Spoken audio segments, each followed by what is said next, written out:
Straight Up with the Rev. That's the show that we have tonight, and tonight we are looking at a strange topic, the topic of geography as the third major reason Africa is poor. And that's going to be a tough one for many to understand, because honestly, how in God's name does geography play a part in exacerbating or exaggerating or intensifying the levels of poverty in Africa? And that's why you want to grab a drink, get a chair, sit down, whatever it takes, because I am going to be schooling you on exactly how geography plays a very, very serious role in exacerbating the poverty of Africa. Don't you go away. Let's get this baby rocking.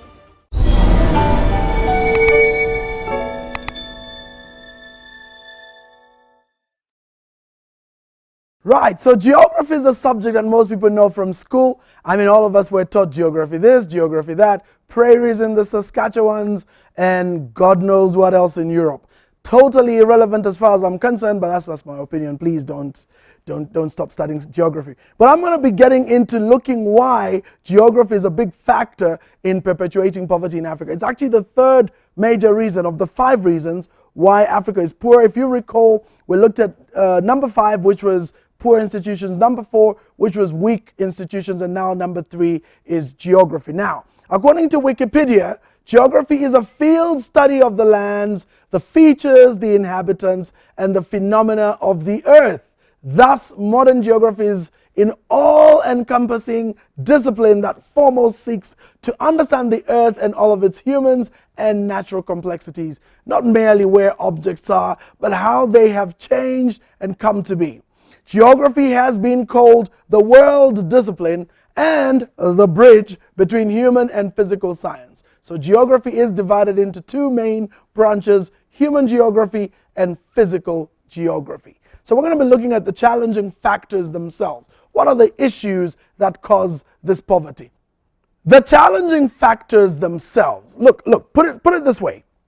The greatest challenge we face, and isn't just common to Africa but other regions in the world, especially the Latin Americas, has got to be location. You heard me right, location.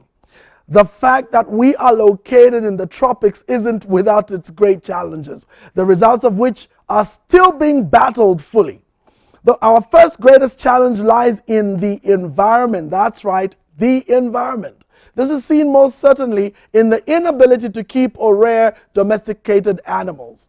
A quick study of the temperate countries shows that domestication and mechanized farming was in fact the first step towards wealth creation and sustenance. With domestication, that meant more could be harnessed for food, which then created value that fed the local communities.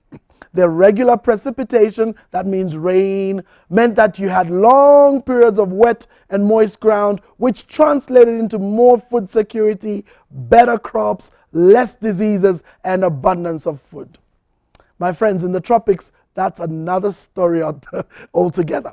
Why? Because I'm going to tell you this. Frankly, life is harder here.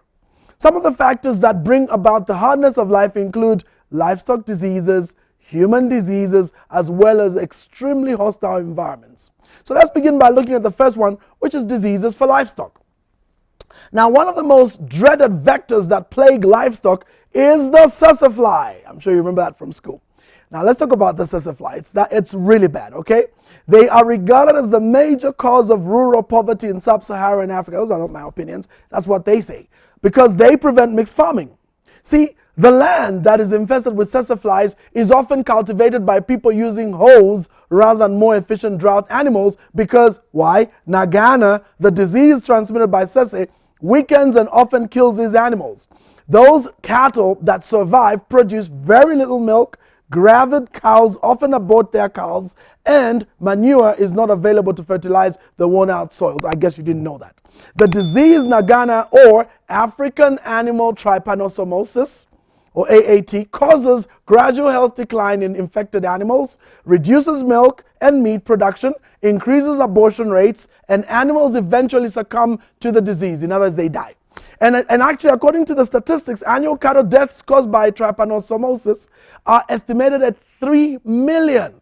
This has an enormous impact on the livelihood of farmers who live in tsetse-infested areas. As such, Those infected animals cannot be used for animal traction to plow the land, and keeping cattle is only feasible when the animals are kept under constant prophylactic treatment with what they call trypanocidal drugs, often with associated problems of drug resistance, counterfeit drugs, and suboptimal dosage. The overall annual direct loss potential in livestock and crop production was estimated, hear this, 4.5 billion USD, Africa alone.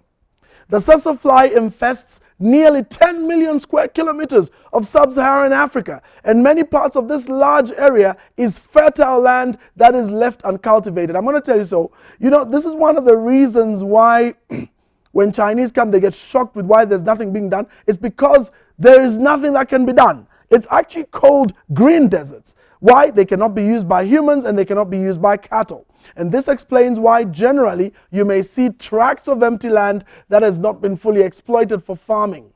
Most of the 37 countries infested with tsetse are poor, debt-ridden, and underdeveloped. Out of those 39 tsetse-infested countries, 32 are low-income food deficit countries, 29 are least developed countries, and 30 are among the 40 heavily indebted poor countries.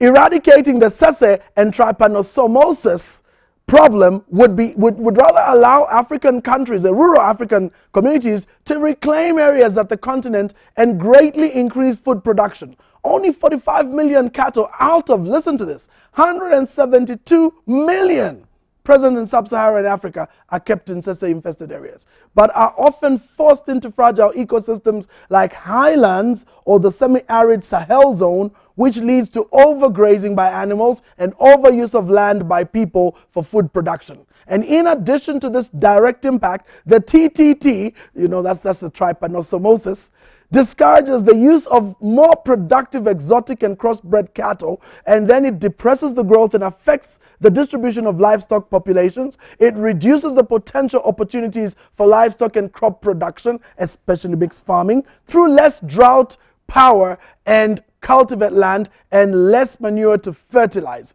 And this is in an environmentally friendly way.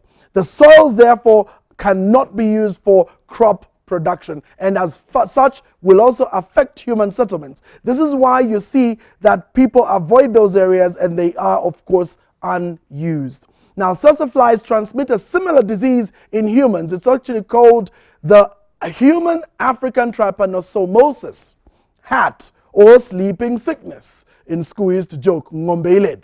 It is estimated that 70 million people in 20 countries are at different levels of risk, and only 3 to 4 million people are covered by active surveillance. The DALI index, which by the way stands for Disability Adjusted Life Years, an indicator to quality or quantify the burden of disease, includes the impact of both the duration of the life lost due to the premature death and the duration of the life lived with the disability.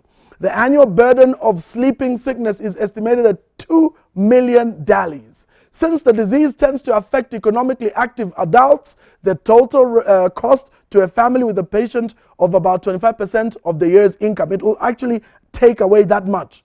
Now, people also suffer. Two of the greatest killers of many in the tropics are malaria and HIV/AIDS.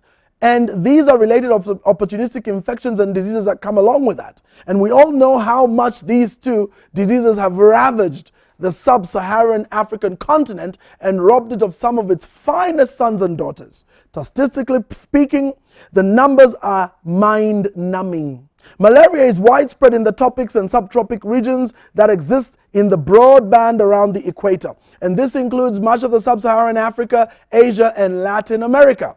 Malaria is commonly associated with poverty and has a major negative effect on the economic development of a country and Africa, of course. It is estimated here that because of malaria, it has resulted in the loss of over $12 billion a year due to increased healthcare costs, lost ability to work, and negative effects on tourism. And World Health Organization reports that there were 198 million cases of malaria worldwide in 2013 alone. That's 6 years ago. Now, this resulted in an estimated 584,000 to 855,000 deaths, the majority in Africa. And when I say majority, I mean over 90%. The net effect of productivity and output cannot be overemphasized here. If you throw in HIV/AIDS, it's another global pandemic. As of 2012, well, 7 years ago, approximately 35.3 million people were living with HIV globally. Of these, approximately 17.2 million are men, 16.8 million are women, 3.4 million are less than 15 years old. There were about 1.8 million deaths in AIDS in 2010, down from 2.2 in 2005. Sub-Saharan Africa is the region most affected. Can you believe that? That means that includes our place here, Zambia. In 2010, an estimated 68%, that's like 22.8 million people of all HIV cases, and 66% of those resulted in deaths, which is 1.2 million, occurred in this sub-Saharan region. That means about 5% of the adult population in this area is infected. That's 1 in 20. Here, in contrast to other regions, women compose nearly 60% of cases. Now, these statistics, you have to bear with me, were from 2013. So I'm sure today we might have a slightly better story. South Africa has the largest population of people with HIV of any country in the world as in 2013. And that was in 2012 statistics, 5.9 million. And when a nation loses so many people to such diseases, the overall effect is decreased production, loss of human resources, and ideas. And as I have mentioned repeatedly in previous shows, the wealth of a nation is harnessed from two distinct sources. The first is the natural resource, which includes its minerals, its soil, and agriculture. The second is human resource, which mainly lies in ideas, skills, and abilities of given society. When large numbers of the populace die through pandemics like HIV/AIDS and malaria, there is no shadow of doubt that the loss that occurs, not just to members of immediate families affected, but their workplaces and society at large, can be staggering. This loss can be quantified in terms of income, entrepreneurial exploits, ideas that can be better, better society, leadership, team members, synergy, and productivity in various sectors. When this number is compounded over a decade, the losses are staggering. Now, another area that's very serious with regard to geography is the hostile environments. When the earlier mentioned agricultural factors are added, the human factor, with environmental factors which are drought and heat, the overall effect is that we see it get harder from peasants to farm. Subsistence farming is made harder because they have to use hoes instead of ox-drawn plows. Remember, oxen are often decimated by TTT or drought, and thus greatly reducing yield and efficiency. Furthermore, the semi-arid soils which are overgrazed end up becoming poor for production and thus worsen an already bad situation. This means that planting of staples and vegetables becomes very challenging. Most farms will produce between 25 to 50% below expected yields, thus making the effort more than the result. For peasants, this means more dismal living. When this is coupled with an inefficient crop buying process, inaccessibility due to bad transport infrastructure, and lack of access to finance services such as banking, that the conditions that perpetuate scarcity are fueled further.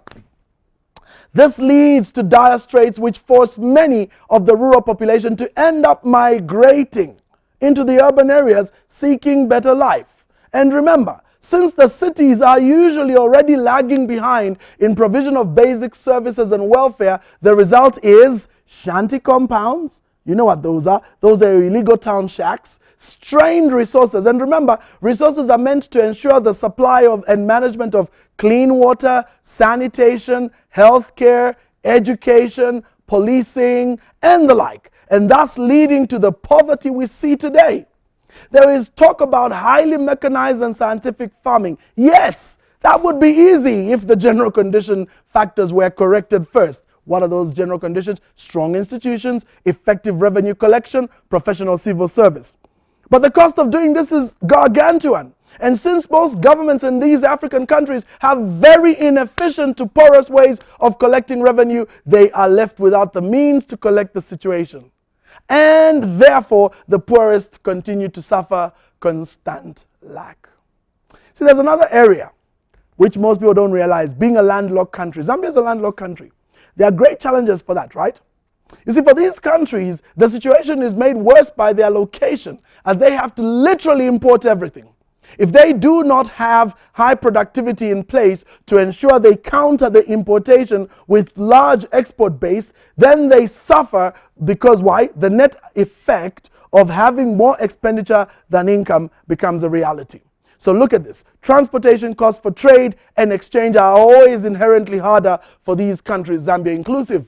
If the regulatory frameworks that govern various stakeholders are not strengthened through stronger institutions, the overall effect is always quite catastrophic.